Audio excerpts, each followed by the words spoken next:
நமக்கு பிடிச்ச ஒரு நபரோட நமக்கு ஏற்படுற கருத்து வேறுபாடுகள், அதாவது நீங்கள் கல்யாணம் பண்ணதுக்கப்புறமா உங்களோட மேரேஜ் லைஃப்பில் இருக்கிற அந்த பிரச்சனைகளாக இருக்கலாம், இல்லை நீங்கள் ஒரு நபரை விரும்புகிறீங்க, உங்களுக்குள்ள அந்த ஒரு நல்ல ரிலேஷன்ஷிப்பில் அப்பப்போ ஏற்படுற சில பிரச்சனைகள்.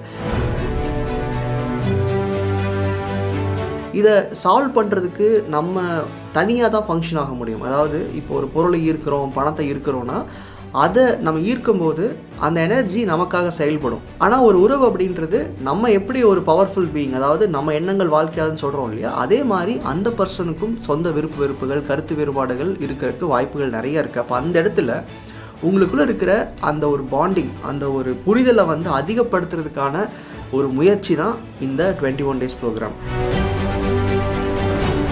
Art of healing relationship.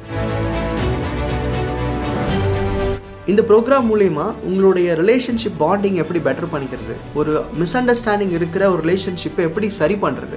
நேரடியாக அடுத்த நபரை மாற்ற முடியாது, ஆனால் இந்த பயிற்சியின் மூலமாக நீங்கள் செய்கிற சில விஷயங்கள் அந்த ரிலேஷன்ஷிப்பில் இருக்கிற அந்த பாண்டிங்கை பெட்டர் பண்ணும். உங்களுடைய எண்ண ஓட்டங்களையும் அதுக்கு தகுந்த மாதிரி மாற்ற ஆரம்பிக்கும். இந்த ப்ரோக்ராம் பற்றின டீட்டெயில்ஸ் அண்ட் இன்ஃபர்மேஷன் எல்லாமே டிஸ்கிரிப்ஷனில் இருக்குது, நீங்கள் செக் பண்ணிக்கோங்க.